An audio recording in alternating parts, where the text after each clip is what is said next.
What's going on, people? Back again with another Red Talk Blood. Hold tight, everyone that came over from the stream with months. Obviously, we saw some Ornstein bombs, bro. What You was know going the on? way there, bro. Listen, the Chelsea fans are underground after the bombs dropped from Ornstein and then Was Matt he saying? Law and that, bro. Their man are saying that the Elise buyout clause apparently is only that price for teams that are in the Champions League, blood. So Chelsea thought that they had a release clause, but they're not in the Champions League, bro. So Chelsea gonna have to pay 100 million for Michael.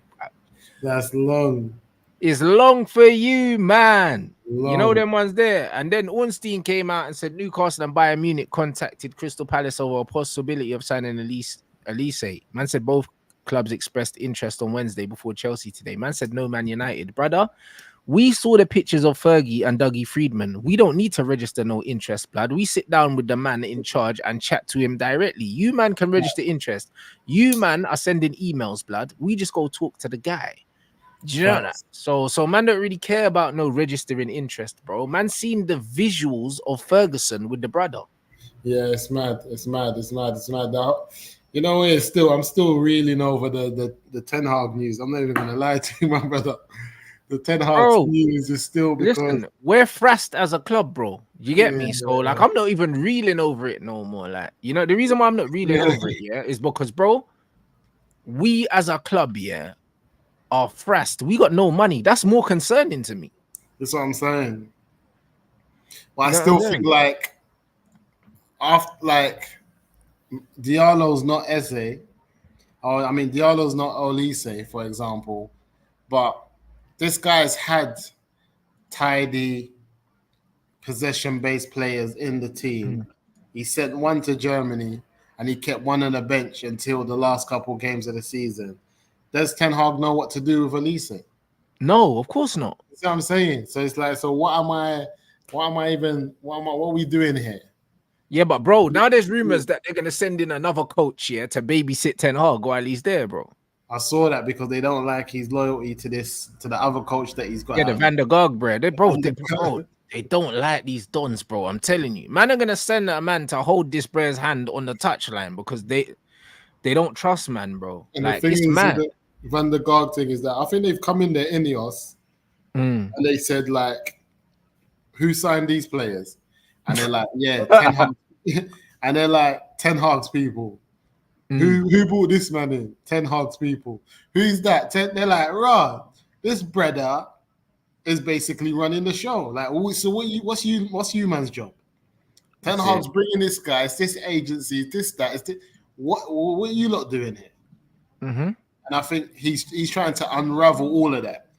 He's trying to cut all those connections that Ten Hag has got all over the club and his fingerprints. Like, basically, I think there's a lot of fingerprints all over this club that Eric Ten Hag, and they're trying to get rid of these fingerprints.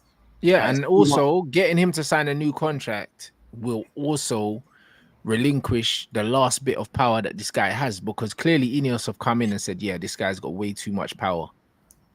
But there's a lot of different type of reports that Ten Hag don't want to give up all his power. Ten Hag this. I don't know. Obviously, it's fake. I think it has to be fake, but at the same time, it's kind of not though. That's what I'm thinking. From what I've heard, it's not fake at all, bro. Like, do you know what I mean? That's why I don't think these contract talks. Yeah, I don't think these contract talks are gonna go smoothly at all, bro. I think that there might still be some more twists because he has to still accept, everything they put in the contract. And this brother is not going to just say yes, yes, bro. One thing Eric Ten Hag is a yes man, whether you like him or not. Yeah, he's not going to sit there, and be like, yeah, whatever you want. Like, he's not going to do that, bro. Like, I feel like these men are going to end up being at each other, and then it's going to trickle down to the pitch, and we're going to be worse next season. That's why I was saying I think we're going to be worse next season than last season, because I think upstairs there's problems, and then that's going to filter down onto the pitch, bro. Ten Hag might want one thing, Wilcox might want another thing. Then there's talk of them sending in another assistant. Like, it's messy, bruv. Like, I can't lie. I think it's going to get really ugly, bro. It's mad, though. Even that assistant stuff, so I'm just like, why go through all of this? Why keep this man? And it has to be money. Because what are you doing all this for? Like, why babysit a man? Why do all of this when you can get something in place that fits everything that you want? You don't have to do all this, babysitting the brother. So, like I said, to be honest, like I want to see the transfers and the players that come in. I want to see example being linked to Delete.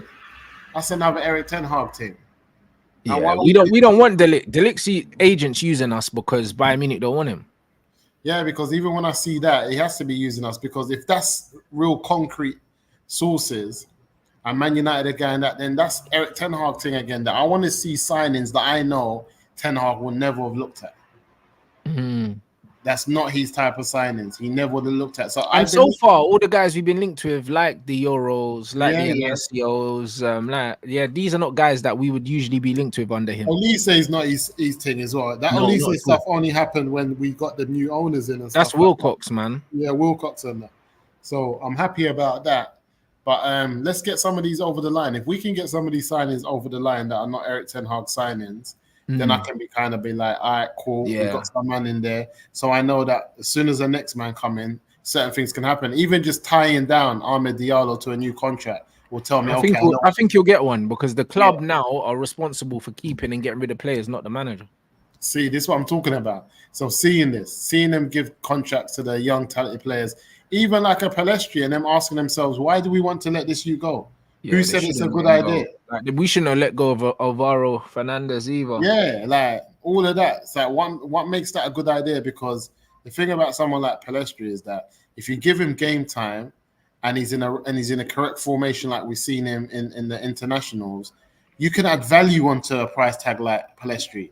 Palestri's a man, even if he's like coming off the bench and he's there or thereabouts, but he's successful within a successful squad, you can get a 35-40 M's for him. Internationally, because you look at the type of money Chelsea get for their players, who like same levels or less, is crazy, bro. So they're saying 30 million for Broja. See, it's madness. That's what I'm saying. But Man United are saying 40 million for Sancho. Like how? Like what? It doesn't add up. It doesn't add up. You get it? Like, that's crazy. Like even this Iqbal thing. Did you see Iqbal? Yeah, apparently Iqbal signed for fucking Ten Hag's agency, and then they sold him to Holland, bro. Yeah, then he sold him to Holland. I saw that. He signed to Ten Hag's agency, bro. I told man, Ten Hag is running right, because you got to think as well, financially and independently, as a businessman, to be able to sign up a lot of Man United young talent onto your agency, even after you've been fired, still puts you in a good position. When he's all long and gone, he's still got Man United man on his books. Yeah, it's nasty, bro. It's nasty, bro. Do you know what I'm saying? Like the club, like when you realize, that money laundering. Yeah, bro. No, bro. Honestly, when you actually realize, bro, deep it, because this is what I was saying to people, People are saying they don't understand our financial situation. This guy spent 450 million pounds on players, put Anthony on 220. Do you know what I'm saying? Out of that 450, man brought in a Mason Mount, which wasn't a club signing. Rasmus Højlund, 72 million for a squad player is awful business, which is also signed to him. And then also a squad player that you're not even using to his strengths either. Madness. You get what I'm saying? So it's like, bro, this guy's just pissing money down the drain for this club. And then we've missed out on money from going deep into the Champions League because we got knocked out in the group stages. And then we missed out on Champions League qualification money because we didn't qualify. So the only saving grace is maybe we got a little £50 from winning the FA Cup, because winning the FA Cup don't pay no money. Nah, it's no money. It's no money like that. Do you know what I'm saying? So it's like he's lost us so much money that is what kills me. It's crazy, and what kills me as well, some of his signings, example, even with the Eric Ten Hag in, man, and I was saying this right there, that a lot of these men were behind this Mason Mount signing and saying, yeah, he can come good, is that. Yeah, he can get something out of Mason Mount. Yeah, but even when these same said man pick their starting 11, Mount's not in it. So where are we going? How can you big up a man, big up a signing, but no one puts Mount in their starting 11?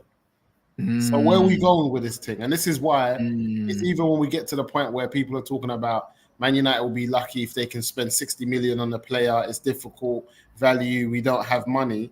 But your manager spent 65 last year. on Mason Mount, and now we're here struggling. If we had 65 million now available to us to spend on a midfielder, there's a load of talented young players we can get right now this summer at that price, 60 to 70 million. Do you know what I'm saying? There's a load of them, and we're struggling to get any because the talk is we don't have money. And then and it's unbelievable to have prize assets like, you know, Jadon Sancho at 24 years old, who's just gone to the Champions League final. And you want to tell us that he's a 30, I don't know, 35, 40 million pound player. And then you want to tell us Mason Greenwood's a 30. We should be getting minimum 80 million from these two players. Agreed. Minimum 40 each. Mason Greenwood's going to end up at Juventus for peanuts, bro. And that is madness. And he's going to mash work there too. He's going to mash works. And I think they're going to come for Sancho as well, from what I've been hearing. I think they're going to come for him. I love it if they get both of them. Oh my days. Bro, I got my Juventus shirt on the way anyway. So, listen, like, bro, if they sign both of them, hey, bro, we are eating, bro. We are eating caviar next season, bro. I'm telling you. Like, I can't lie. Like, bro, you know what it is with the INEOS stuff? Remember, what I'm holding out for, is remember when I told you, man, about John Murto? I said they're going to offer him some janky contract, bruv, and he's going to leave. You know them, man? And that's what happened. They offered, man, a deal. They said that they were going to give him another role at the club, and they offered him something so janky, he left, didn't it? I'm hoping that they offer Ten Hag a contract that he looks at, and he says, "Ban this, I'm gone." That's what I'm hoping for at this point. Breaking news. Yeah, bruv. Like they couldn't come to an agreement, so they've parted ways on mutual terms. You know, like that. Like, I'm holding out for that. That could come out. Even they can't agree a contract, they revisit it in January. You know what that means? Yeah. That one could come out. I've been looking at and see that, you know, because I've seen that a lot of times when a man's in his last season and like Klopp and them man say, no, we'll talk about it in January. But you know that their man is in good standing. And you've seen Pep on a last year and say, no, we'll talk about it close to the end because you know he's on good standing. If you hear this man's going into his last contract and they're talking about it in January, the brother could be out the door by then. Yeah, 100%. You know what I'm saying? So, nah, it's mad. I just want to see signings right now. Like I said, all my attention right now is on INEOS. 100%. No, I completely agree, man. Do you know what I'm saying? I need to see. They spoke a lot because they talked a lot about managers and the type of football that they want, and now they've done this to us. So it's like, all right, cool, you lot were just bluffing, talking about you want a certain type of manager, you want a certain type of football, blah, blah. You bluffed it because you've kept the manager. But all right, cool. But then they spoke about what they want to do, you know, making sure that the manager always goes into the season prepared with the best squad, best players, this. All right, cool. Let's see this now. Let's see what I go on. Let's see what you're going to do. This is your transfer window. It's got nothing to do with Erik ten Hag, like you lot are saying. You're taking all responsibility away from it. Go and do your work now, innit? Go and do your work. You know what I'm saying? Hey, you see this comment here, yeah? Like I've said, and I'm going to keep the same energy. I don't believe any of these journalists, innit? I don't believe none of them. For the simple fact that I know that a lot of these journalists here get briefed directly from player agents, and a lot of the time they don't really know any more than people that know player agents. Musa knows player agents. I know player agents. Like, we hear stuff, innit? So do these guys. They use these guys to get things out here. Elise was always waiting, bro. He was always waiting, bro. Like, I think I was on the show with Lewis, and I said to Lewis, I think this Elise thing is going to drag on, bro. I don't think, that this Elise thing gets sorted, in the next week or two. I believe he waits, because the longer he waits, the more wages he can get. The longer he waits, the more interest they can drum up. The longer you wait, the better the deal is always. Do you know what I'm saying? So I don't care if Ben Jacobs is bad or not, The point is, they're all the same to me, in the sense that these men are all used by player agents to push certain narratives, bro. Yeah. You know what I'm saying? That's what they are, bro. Like, even Ornstein, last stream, Ornstein literally released Chelsea have contacted Crystal Palace, and then 20 minutes later he said Newcastle and Bayern Munich contacted them before that. It's like, bro, this guy is playing with you. Yeah. Do you know what I mean? This brother understands that he's farming engagement, bro. Yeah, 100%. Do you get it? That's what it is, bro. The truth is, multiple teams have come in to talk to Elise. to see what he thinks. Same with Jadon Sancho. Multiple teams are interested in Jadon. It's not one team. Yeah. Do you know what I'm saying? And with a lot of players, it's multiple teams. With Eze, we know that Tottenham's after Eze, but there'll be other teams that are after him. Same with Ivan Toney. I told you guys that West Ham were interested in Ivan Toney. We know that Tottenham's interested. We know Man United are interested, bro. And I'm sure Chelsea have inquired, bro. Like with football fans, football players, most of the time, it's not just one club, bro. Facts.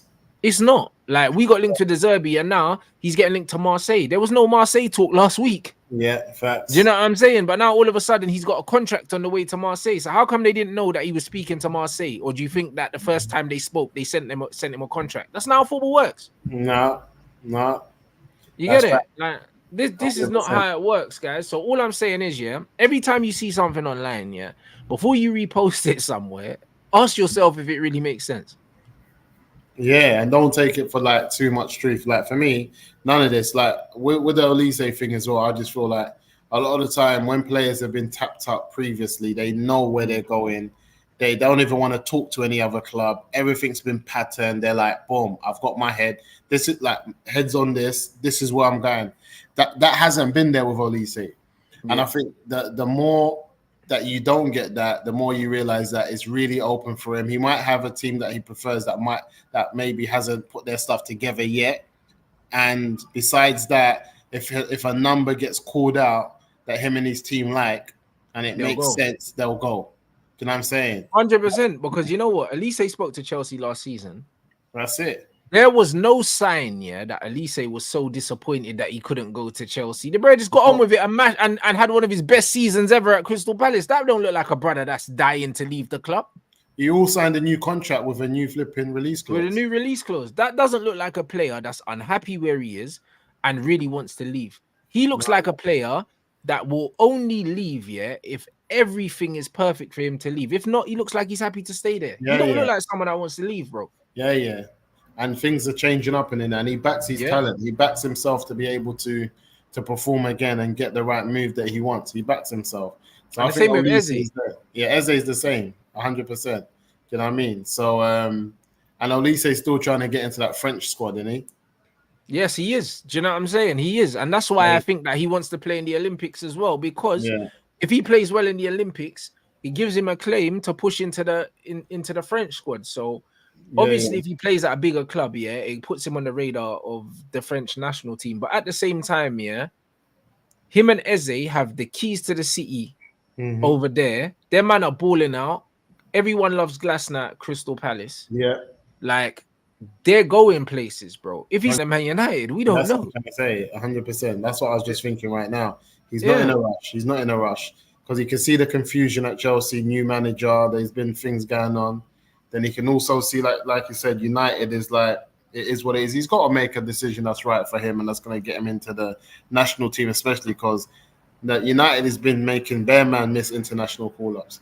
Facts. Their man's come there and never had an international call-up again, like Donny van der Beek, Anthony Martial. Their man is just, their thing's gone left. Now you got Rashford sitting at home. So it's not that simple.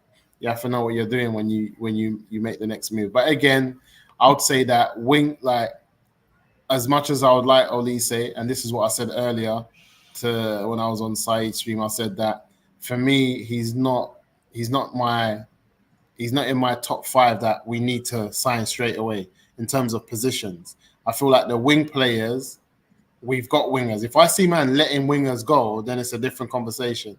And I do believe that they're going. But I just feel like I don't see. This is where the trick is. I don't see Eric Ten Hag dropping Anthony.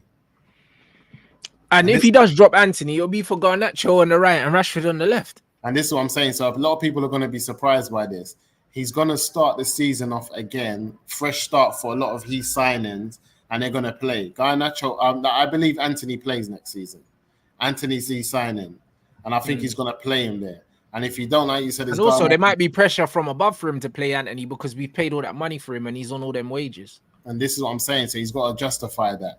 So then Ahmed Diallo, that's where the issue comes. This is where the infighting is going to come, where Ten Hag might not play him, but the club's going to want to most probably give him a new contract because he's a young player and he's an asset. They need to be making money on him. They can't let players of that talent just go like that. It's not going to make sense. So that's where the issues are going to come in. Then you bring an Olise into that. So now you got on the right Diallo, Anthony, and Olise. And Olise should start, but Eric Ten Hag. I've seen him not play, not play the possession-based players and go for these men that's just going to run the channel. So it's a bit difficult. Sometimes he just goes back to basics and what he feels safe in, and that's the issue. He feels too safe with these scatty man, Garnacho. Yeah, but also that's why we need him to sign that contract, because within that contract it gives Wilcox the power to influence who plays as well. Yeah, like that. Yeah, 100%, bro. That's how the setup is. Apparently, man are telling me that there's a similar setup like that in Europe already with the football directors at Barcelona, at Ajax. Like the guys will say, "Yo, we've got Iniesta here. Like we need him to play minutes, bro." So it might be League Cup, and we'll say, "Yeah, we need to see him for 60 minutes," and you got to pick him. Like that. That's what. And I think they're probably going to do that with Collier and players like that are in the youth team. And this is the model that is going towards now, where the football director says that, like, we need Ahmad. We need to see Ahmad. He needs to play. This brother needs minutes. Man's not going to tell you necessarily that you have to start them in this game, but man will say, yo, we want to see this brother. And they'll be pushing certain players. And that makes sense as well that makes sense from an investment part, where it's like, how are we going to get rid of someone we haven't seen? Yeah. How are we gonna decide his value in the market when we don't see him? We want to know, is he that player? Is he that, like, he's one of our assets? He's sitting there. We think he's worth a certain amount of money, but we need to see it. The proof's in the pudding. Where is that so we can demand that? Like, you can't tell me you can't. You're a coach. You can't tell me you can't put. And this is why I was saying players have become more like chess pieces. If you're swapping a chess piece for a chess piece, they should still be able to deliver the same level of football as what you would want from it, because you're coaching the squad. And that's the problem with Eric Ten Hag. He's here telling us he can only coach 13 man, and anyone else that, and once they're injured, he's finished, because no one else is getting coached. You ain't got no other defenders that can come and do the same thing. There's no other one that can do them. So now Martinez goes missing, we collapse. How, brother? Coach the thing, bro. Yeah, but this is the problem. He's supposed to coach everyone, and that's the thing. Like, I don't want to hear no excuses, because we've seen Van Gaal do it. We saw him implement the same 3-5-2 system, all the way through the academy setup, to the point where when we had injuries, he was literally just copying and pasting from the youth team. Yeah, that's all he was doing, and it was business as usual. And that is actually what Wilcox is going to implement at Manchester United, because he's the one that's in charge of constructing the playing model that the whole club has to play in it. And they have that at Barca, they have that at Ajax and all these things. We don't have that at Man United, but Van Gaal actually implemented it at Manchester United, and our youth team under Van Gaal was doing bits. So it's one of them things where Wilcox is going to play a big part in the kind of players that we sign, the kind of football we play. And then obviously with Ashworth, these guys will liaise with the scouts, and these guys will bring the players in. So the coach will just be the guy to implement what they've chosen to implement. Yeah. Do you get it? So that's why the coach is super disposable. And to a certain degree, the coach don't even need to be a fucking absolute worldy coach. He just needs to be very good at teaching and 100%. Just very personable. That's why these young coaches are more attractive now. 100%. And this is why the communication becomes key now, because you need to be able to communicate what has been told of you and what the club demands of you to the players. And I feel like this is why when people talk about if you sack a manager, you have to start the process again, only at a team that doesn't have the structure. You should be able to have at least 4 managers in a process, because every manager does what they need to do to get you to the next level. It shouldn't be, this manager goes, now we got to start again. Nah, the said players should be there who've developed under the manager that you just sacked, and the next manager is going to take them on to a next level. It's all about the club. It's not about the individuals in terms of the managers who are there to coach the players. And I feel like that, if that changes, that will be massive. So again, there's another way I've looked at it, and I said maybe Ten Hag is here to settle. Basically, it's like, it's what they're used to. It's a less unknown to the squad, to the team, to everyone at the club, and it allows INEOS and everyone else to settle in.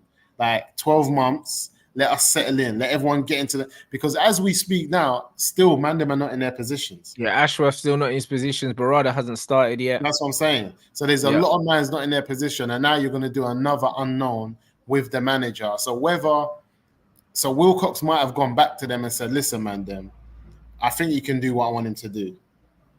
You know what I'm saying? And that might have been on the basis of what we've seen in the last 4 games of the season. So that could be Wilcox. That's what a lot of people are saying. So he might have seen that change and said, look, the brother was stuck with this one pivot. I've chatted to him. He's changed. Let's see how it goes. And I think maybe on the basis of that, he might be saying, okay, cool. Let's see if he can now deliver the rest of the game plan in terms of what we want as a team. He definitely, like, he was definitely told something, bro, because the sudden switch up right at the end of the season, doesn't make sense. It doesn't really make sense, innit? Do you know what I mean? You might as well just, because if that wasn't the case, then why didn't he do it earlier? And he could have saved our season. That's it. That was definitely directed because he was so arrogant enough and stubborn enough to stay in his single pivot all the way to the end. Something had to have been said. A conversation had to have been had. While he was getting blanked and he couldn't go into certain meetings, Wilcox was the man that was still around. Yeah, he was the man that was still chatting for him, though. You know what I mean? Still having certain conversations. Yeah, so he was still at the training ground every day, bro. But he said that he was eating breakfast with man. That's what I'm gonna say. So he's the man that most probably told him, my brother, off the strength of Ajax and what I saw you do, I'm warning you, my brother. It's peak for you, you know. That's what I'm saying. Switch it up and stop being stubborn and arrogant. Yeah, and save yourself. You might just make it if you do it right now. You might. I'm not saying you will, but you might. And he most probably jumped for it. And then when he's jumped and he's changed, you know, Ten Hag, that's the madness. Yeah, I can see this man's first interview when he comes back. He's gonna be like, "I was always here. I don't know what you lot are talking about. I've got a contract at the club. I was never worried about losing." Yeah, of course he's gonna do all that. Do you know what I'm saying? Do you know what I'm saying? He's gonna do that. But bro, I'll be real. It's one of them things where he's just, you see, for this specific job as well, he's all wrong for it. Yeah, you know, like that. He's all wrong for it, bro. Because this job, it doesn't necessarily require you to be the most amazing coach in the world, but communication and man management becomes almost the most important thing, and he lacks in those areas. 100%. You get what I'm saying? 100%. Even now, as fuming as certain man would have been, I would have been more relaxed right now if Potter was in the hot seat, you know. But bro, this is what I said from the beginning, bro. When these man come in and man were talking about Graham Potter and them, man, man was saying, but he's too. They were saying he's too nice, innit, for a big club. I said, bro, like that's what they want. Yeah. They just want a nice brother that everyone's gonna get on with.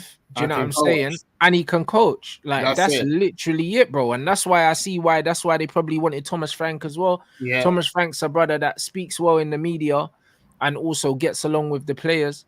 Like that's the kind of character they're looking for. Like I don't know what Julian Nagelsmann's personality is like, but in this kind of setup, he'd be a sick coach. Yeah, 100%. And I think that Graham Potter thing is what's made them have hope in Southgate. Yeah, that's what's made them have hope in Southgate because I've almost resigned to like, yo, blood, it's possible now. Before, I was like, it's not possible, brother. It's possible, bro. Like, so if you think that this Southgate thing ain't possible, then bro, you don't understand where this is going, bro. It's a possibility now. Before I thought it was impossible, but now, knowing how much responsibility that Wilcox and Ashraf are gonna have, I believe the Southgate with a number 2 that can coach is a possibility. Facts. It really is, bro. That can coach, and then a media man and that can do this. 100%. Southgate is the face, and like an O'Neill or a McKenna as the coach. You know them. If these men were here, they would have saved Ollie's career. They would have got Ollie a number 2, and Ollie would have been the perfect guy because Ollie could speak. Yeah. Ollie and the Man United fans loved him. You know what I'm saying? 100%. Ollie could speak. The fan base loved him. he wanted to play a certain type of football, but he didn't know how to get it out of his head onto the training. He didn't. And you could see what he wanted to do. He wanted to be on the front foot. He wanted to win games and he just couldn't actually do it himself. He couldn't. So that's the madness. So it's mad. I don't know. We're looking on to, again, who do you think our first signing will be this window, though? That's one of the things I'm thinking. Who is Man United? Jared Brantwaite. I think we signed Jared Brantwaite before the end of the month because Everton need the money.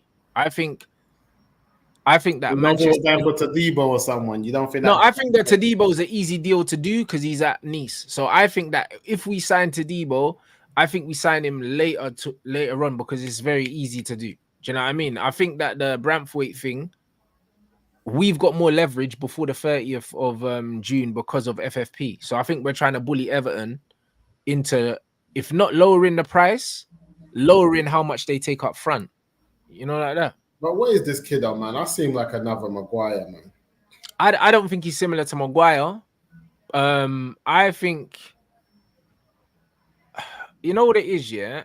I almost think that he's a more, I don't know. When I watch him on the ball, I think he's better on the ball than Maguire. Do you know what I'm saying?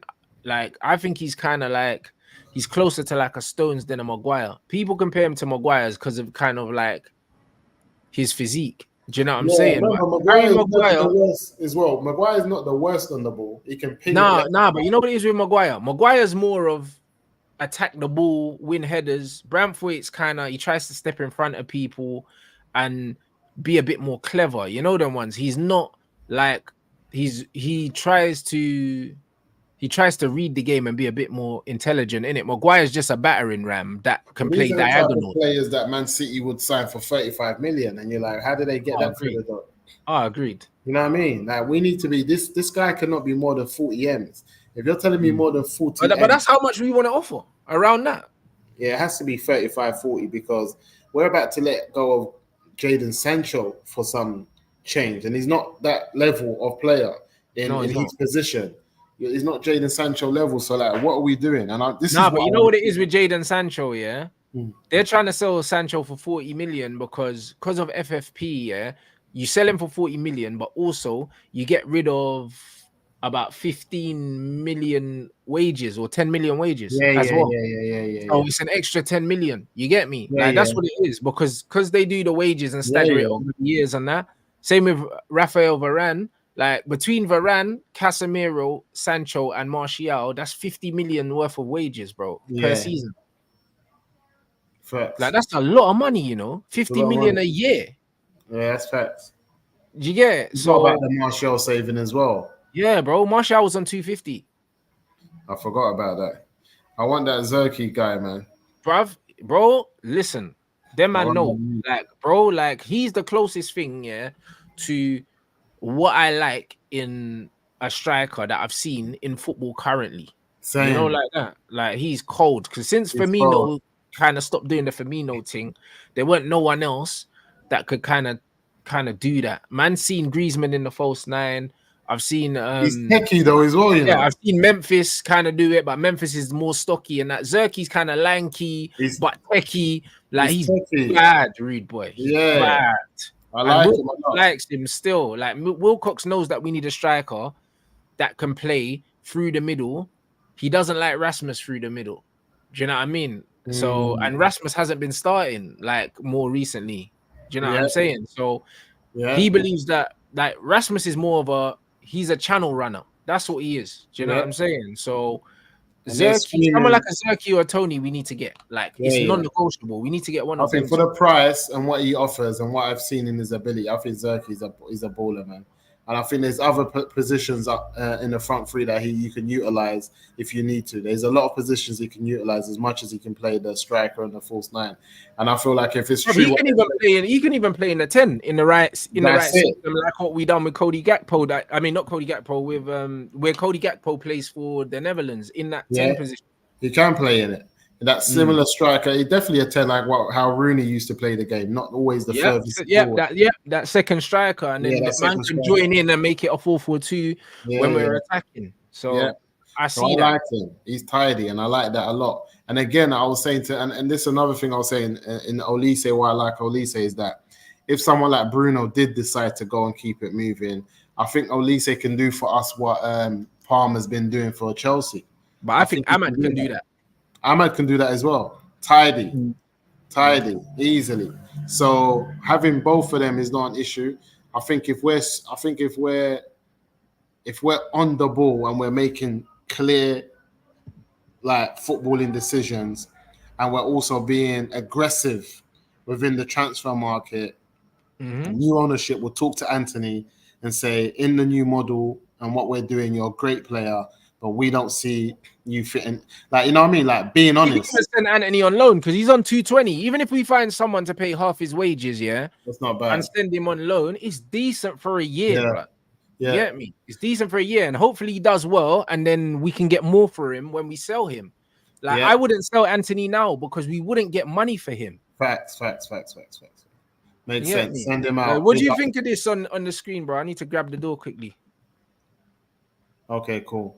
That De Ligt thing, boy, man, I'm not too sure about De Ligt, man. Again, this is what I'm saying. When I'm seeing us being linked to De Ligt, I just feel like it's another Ten Hag signing, and this is not what I want to see. Like, for the last three transfer windows since we've been linked with Erik Ten Hag, it's all about Erik Ten Hag signings that played in the Dutch league and Eredivisie, and it's this signing, and I just feel like we need to move away from that.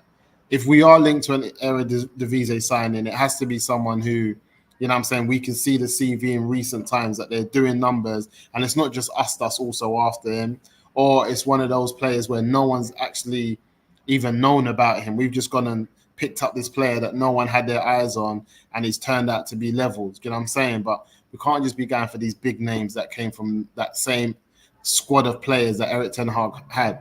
Like, this De Ligt thing is just, he's just from that same squad of what gave Erik Ten Hag this name, and a lot of them haven't gone on to do well. And I just feel like he's jumped from too many clubs. He went to Juventus.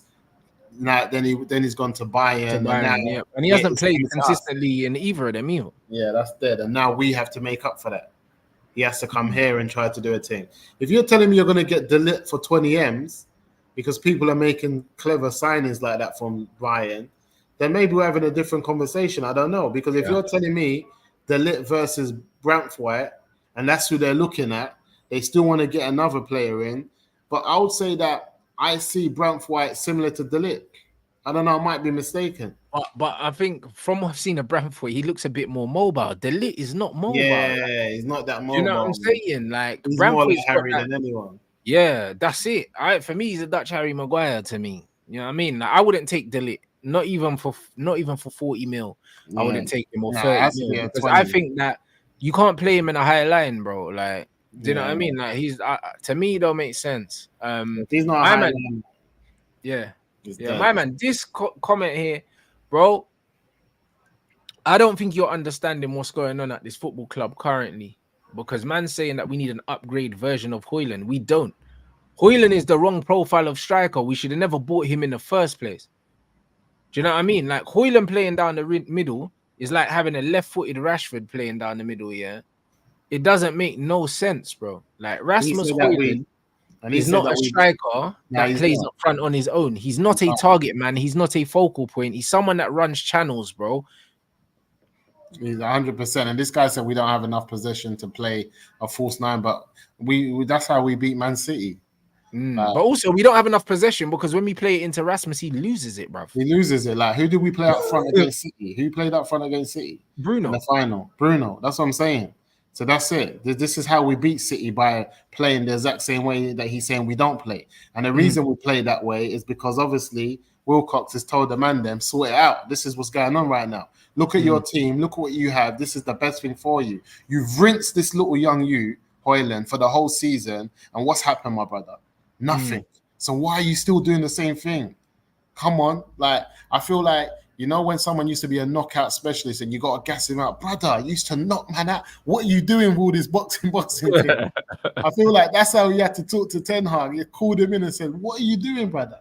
Like you're better than this. Trying to get the man are trying to shake him out the concussion. I told man, if we can shake Eric out of the concussion, maybe there's hope. Maybe. The thing is with Ten Hag, the reason why I'm not really worried about Ten Hag in the long term, yeah, is because, like I said, yeah, just like any working environment, what normally keeps your job long term is how you tend to blend in culturally with everyone else around you.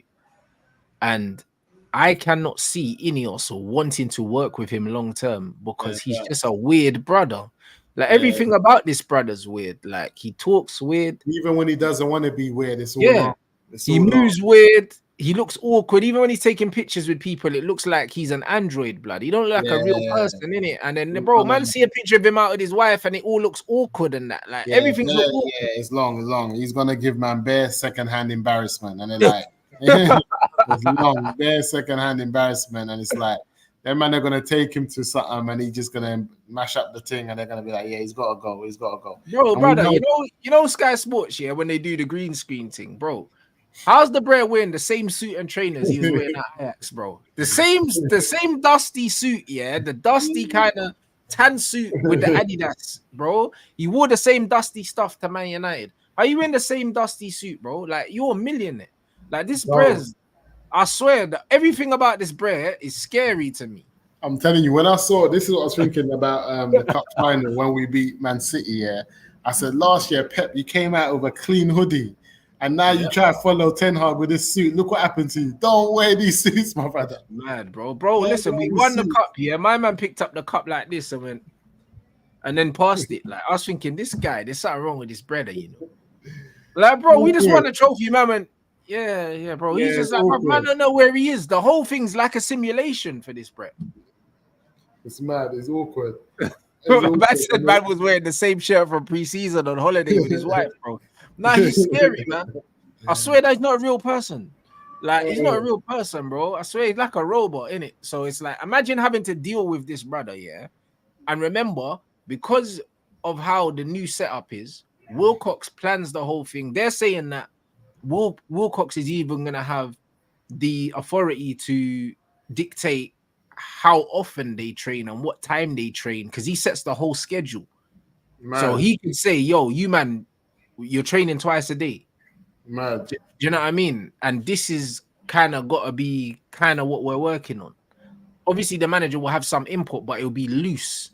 Do you know what I'm saying? And it's just like, bro, I can't imagine a system like that where Ten Hag slots in there and these men are cool interacting with this player every day, bro. It's a nightmare waiting to happen. No, it's mad. It's mad. It's deep. And I think, yeah, I don't know if Eric they say that he worked like this for Ajax and he's kind of used to it, but I don't know about it. I think he had a bit more freedom at Ajax. No, it would be like that at Ajax though, because he had Overmars and that, and apparently it's a European model because it's the same at Barca. But the difference is at Ajax, he was Dutch, so they gave him a benefit of the doubt, bro. It's a culture thing. But even Van der Sar come out and said, yo, this guy's a weird brother. Yeah, it's fact. You know what I'm saying? The brother literally said, this guy is a weird brother, but cool. Like, man won, innit? Like, bro, in the speech after man won, Van der Sar said, this guy's weird, bro. Do you get it? So, it's one of them ones where if you look, the fact that we're in England, there's a bag of Englishmen there. Them man want to do things a certain way. Whatever, them man want to have their drinks and whatever. You saw the picture of them man going out to the Ivy and that. They're not inviting Ten Hag to the Ivy, bro. Like they want man that they're gonna go Ivy with and bust stroke with and have a beer and that. They're not. There's levels to it. They're not. If it was my man Ange at Spurs, he's there. Bro, Ange is there, bro. What are you talking about? He's there all day, every day. He's there all day, every day. And I think even when early on, obviously, I think it wasn't going to happen. Was it? I saw Chelsea that was linked to Ange as well early on in the transfer window. Possibly. Postecoglou's a bad boy coach, man. I can't lie, bro. I'm so jealous of them, man, in terms of how he deals with the press, how he coaches them. Do you know what I'm saying? Everything about him is he's a serious brother. Yeah, he's serious. He's cold. He don't take nonsense. He's straight. He's talking style. His deliverance. Even I was listening to James Maddison saying, listen, my man's like a motivational speaker. You see, after he gives these dressing room talks, he goes, it's mad. It's like you just want to just get up and just go and get busy. Like it's and you can see man saw that the Australian national team brought this Brer in to talk to them before the World Cup and stuff like that, bro. Like, man's really, really respected. Yeah, and even some of the players that he's brought in at his first season at Spurs, he's done well for himself. So yeah, there's managers out there, and look where they got him from. I think there are managers out there. I'm still trying to figure out if it's really a financial move. That's why, and I still do believe it's a financial move. Yeah. Well, apparently it was like between 9 and 11 million that we would have had to pay him. Yeah, to sack him. That's what I'm saying. Man. And I remember there's these flipping online influencers that talk about these United ones that's always spreading the agenda from the club. All year, they spreaded that Ten Hag would not get sacked because it's too expensive to sack him. Ten Hag would not get sacked because it's too expensive. All year, that's been their thing. We won't sack him, it's too expensive. The minute they keep him, it's because he's the man for the job. Brother, all year you said it's too expensive to sack him. Now he's the man for. Now make your mind up. And this is why, for me, 100%, looking back at it, it's something that's always been spoken about, to sack Erik Ten Hag and then to pay the release clause from another manager. It's a lot of money because everyone's been talking about how expensive it was to sack him. You're right, from the very beginning. From the beginning. Everyone was saying it's expensive to sack him. And now we've got here and like everyone's forgot that. So to sack him and pay him out, and then to also say, example, someone like De Zerbi, you would have had to pay Brighton because you're a Premier League club some money as well to get him at, just for the fact he's starting this year. You're looking at the best part of 15, 20 million just before you even got through the door. And before you've even paid for Ashworth, because Ashworth you still got to pay for too. Yeah, they're not on it. They're not on it. They're not on it. Their man are shrewd with their money. They're not on it. They're not on it. People forget, bro. Newcastle have come out saying they want 15 million plus add-ons. Before it was 20 mil. Now they want 15 plus add-ons, bro. They're going, bro. It's like we're signing a player. Yeah, it's mad. It's mad. Do you know what I'm saying? So there's a lot of stuff that's going on behind the scenes, in terms of how much it will cost, and it's a lot of bread, fam. It's a lot of bread. So it's one of them things where, me personally, I'd rather we paid the money, got the Zerbi, and even if it meant that there's one player less that we can sign, I would have taken that personally. Same. I would have done that. And I feel like, look at that, all the reports that's come out, especially from the Athletic, they said that they agreed financial, or they spoke. They didn't even say they agreed. They said that they spoke. They got as far as finances, so that means everything else was agreed. Yeah, and then once the finances came in and they done the maths, something rocked them, and they said, "No, it's not adding up. The maths ain't adding up. Like, we might want to make these moves, but financially, it's our first year. We've just spent what we spent. How are we gonna balance this off?" And I think those finances and that financial aspect of it clearly is set them back to where we are. But again, like I said, I don't want to hear nothing about signings and they don't have money. Just buy who you need to buy in it. Stop playing games. Everybody knows the positions. We need a left back. We need a centre back. We need a midfielder. We need a striker. Yeah, that's it. That's what I'm on, bro. Do you know what I'm saying? That's what I'm on, bro. Honestly, all these players that we're linked to, because I know we don't have loads of money. It's like, bro, until these men are holding the scarf, bro. Do you know what I mean? I just don't care. Like, because as much as you could want these players, can we afford them? Be shrewd as well, man. As much as they say they don't have money, everyone's doing this flipping pay-as-you-go thing where man's just paying over like contracts. Man's paying over the odds, and then staggering it, staggering it. So stagger it. You know what I'm saying? Get a nice deal through, make it make sense. Line them up by letting them know if we got some little prospect academy players you want to turn up for your outfit, we'll make sure that we'll put you first. And you know what I mean? Build your relationships. And there's a load of clubs that Man United have got good relationships, long-term ones that you've seen. They've bought a lot of players from us. We've looked after them over the years. Start to make things work. Stop getting havoc. Like, we've done bare business with Everton for us to be getting havoc by Everton right now. Fact. How many men have we given to Everton, bro? Yeah. You know what I'm saying? For us to be getting hostage right now. So let's move correct. Benfica, we just gave them our left back. And now we're here getting bad up for their young talent. We just gave you our left back. Yeah, that's Make it. Make sense. Like, let's make it work. But apparently, because we do have a good relationship with them, and we also have a good relationship with Mendes, his agent. So because of that, they're optimistic something can get done, innit? And that's what I'm saying. Stagger it. I think the problem with United is going to be the initial payment. I think a lot of the deals we do this season is going to be, we're going to have to try and structure it so the initial upfront payment is reasonable. And then and we're going to have to do the add-ons thing.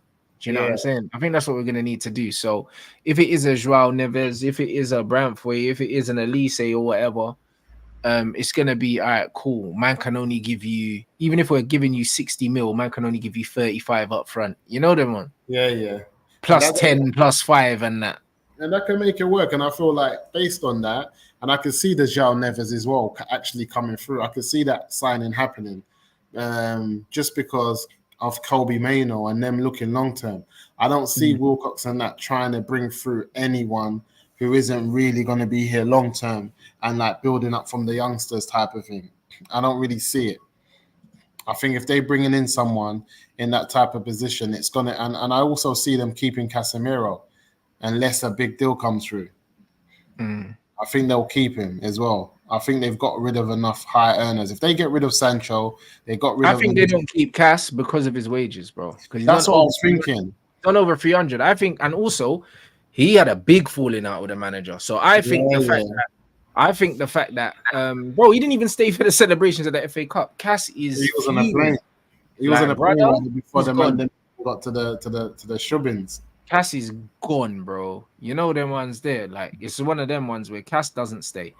So but the combination of his wages and his relationship with the manager, I believe there's a possibility he stays if the manager was gone. But now the manager's here, Cass can't stay. He can't stay. It's gonna be peak for him. But I don't know who's gonna buy Casemiro. Are you gonna terminate his contract? No, apparently he's going to Saudi Arabia. Yeah, that's what I've been hearing. Let's see. Yeah, and apparently he's already agreed to go to Saudi. So yeah, he's in the game then. Money talks then. He's lavish. He's gonna be living a lifestyle. So yeah, no, it's gonna be interesting, bro. I'll be completely honest, bro. It's gonna be very interesting to see what happens. Do you know what I'm saying? So yeah. Yeah, United are moving different. Well, I'm just gonna be looking at. I want to get ready for the Euros tomorrow, first game, right? Oh yeah, bro, I can't wait, bro. And it's 8 o'clock as well, so it's lit. Man's got a show with Lee at 5. The man's gonna do the watch along at 8, bro. What's the first game? Germany's are playing. I can't remember who they're playing, but it's Germany. Obviously, host nation plays first, so it's gonna be good. Musiala watch, Gundo. Germany, Scotland. Okay, Scotland. Oh, wicked. Maybe. I'm not sure. It could be Germany. Actually, Scotland. It is actually because I remember I see what's his name, McGinn dancing with the Germans and that. The German clothes and that, bro. You know, them on there, them man doing the man thing. So that should be a good game. That's gonna be wavy. Do you know what I mean? I'm looking forward to the tournament, bro. Actually, do you know what I mean? Normally, I don't look forward to international tournaments, but bro, United have broken me, bro. I just want to watch football. That's not their minute. You know what I mean? I'm with Portugal this tournament still. The Portuguese. That's who I'm backing. After seeing what Croatia done to Portugal, Portugal ain't got enough, mate. I'll be honest. But they won their last game. Ronaldo pinged it left foot. 3-0. I know, but Croatia, bro, Croatia bullied them. I can't lie, bro. Croatia are so well organized and just they got the know-how in it. That Portugal team just looks mad naive. I'll be honest. I saw they won the last. Who was it before that one? Who won the last one? It wasn't Italy. Was it? It's not France. Yeah, it was Italy. They beat Italy in the final. Yeah, Italy beat England in the final, and the one before that, I saw it was Portugal that won it. Ronaldo and them man there. That was way back. Ronaldo, that was way back, bro. That was 3 back or 4 back, or is it? That was about 3 back, blood. Because I remember I was in Morocco at the time, bro, when they beat France in the final. That was ages ago. This is what I'm saying. Yeah, and that wasn't even their best team. See this team that I'm looking at though, this Portuguese team. Yeah. Maybe on paper it's nasty, bro. It's crazy. Nasty on paper. It is. But Bernardo's shit, bro. When I watch him play for them, bro, it's so dead. I don't know. When I watch Bernardo play for Portugal, he's dead, man. Like, I just don't know. They've got so many different combinations. They shouldn't get caught up with the players because everybody is on job there. You know, but you know what it is, yeah? When I watch them, it's like I think it's almost like they got too many players. I'll be honest. That's what it looks like. It looks like they got too many players, and they don't know who to play where and how to play That's them. the problem. Like, be firm. That Paulinho is the anchor. Boom. He has to start. Stop playing games. Don't do nothing fancy, and maybe play a pivot. Yeah, but you've got Vitinha, yeah. You've got Bruno. Do you know what I'm saying? You've got Bernardo. You got bare people. Their squad is almost like they got too many players, bro. Like, that's what it seems like. And it seems like they're all trying to. It seems like Martinez is trying to find a way to play all of his best players, yeah. But he can't, bro. And sometimes you just need to go for balance and not play your best players, innit? And that's a difficult job for a manager. But this is why you have to make these decisions. Because, for instance, like Leao and Felix, you can't play Leao and Felix, bro. Yeah, you have to. You know what I mean? If you're gonna play Ronaldo as well, like you can't. You can't. Like, and obviously, I wouldn't start Ronaldo. Ronaldo, Felix scored in their last game. It was Felix 1 and Ronaldo scored 2. It was 3-0 again. Exactly. You can't play if you've got Leao. If you say that Bernardo's gonna play on the right and not play down the middle, yeah. Do you know what I'm saying? Then you've got Bernardo, Leao, Ronaldo, Felix, and then you've got what's the striker's name? The Costa you as well. That's fine. And Jota as well. You got Jota. Yeah, man, bro. It's like they can't all play. Yeah, it's a lot. It's a lot because also they got there. Is that the same striker that's at PSG? Yeah, that's the one I'm talking about. Ramos. Sorry. Ramos. Not Costa. Costa's a goal. Yeah, Ramos is on job. Yeah, man. I don't know, man. Because they're one of the recent winners in recent times. I feel like if they get their stuff together, they can beat anyone on any given day because of the players that they have. So I don't know. Martinez failed the Belgium squad. He might fail these men as well. So let's see, man. But that's what I mean. I just think they got too many players, bro, and they still got Neves as well, blood. Yeah, like, they got bare man, bro. Like I don't know if Pedro Neto went, but bro, there's too many players. Like, and sometimes it's a bad thing, bro. Yeah. You know what I'm saying? Like, bro, they're like overwhelmed. Gallows benched my man. Dallo played well yesterday. Yeah. He been balling. That was at City, bro. What's his name? Cancelo, bro, is holding bench for my man. He played well. I think they just need a stern manager like a Bielsa. No nonsense, brother. Because he's cooking them. He's got their man cooking over there. He has. But culturally, they'll run through walls for a minute because he's an icon there. You get me? So it kind of makes sense. But no, they're doing their thing, bro. Like they're doing their thing. Portugal on paper look as stacked as France. You know them ones. Like when man look at France, man say no. I saw that Portuguese team and I said, there's no team in this championship that's gonna look at these men and say they're idiots. There's no idiots here. Oh yeah, facts. Yeah. There's no idiots here. So when England's like, we're gonna win it, look at our players. I tell you, 11 for 11, they wipe the floor of England. That's it. Oh yeah, they'll smoke England, bro. Like that's why when man we're talking about putting Trent in midfield. Yeah, put him in midfield against that Portuguese team. This guy's getting put in a big. I was laughing when they were saying, "Oh yeah, Jude Bellingham. We got Bellingham. We got this. We got." I said, "Listen, you know what these Portuguese, these men are different type of kettle of fish that they got in the middle of the pot. Like you said, they got Vitinha, they got Bernardo Silva, they got both Neves, Bruno. Do you know what I'm saying? They got bare man. INEOS, they just got too much. It's mad. They got way too much, bro. And that's why when you look at them, when you look at Italy, always do what Italy do. Yeah. Do you know what I mean? Germany are the host nation, so they have to be one of the favorites. Yeah. Do you know what I mean? You got the Spanish as well. Do you know what I mean? To think that these men have got Rodri, they got Pedri, they got Olmo, they got ballers, bro. Yeah, and Germany they won 3-0 against France. Bro, they cooked France up. And yeah, that's what I'm saying. And France are still France. So even if France don't play well, they still have the know-how. That's what I'm saying.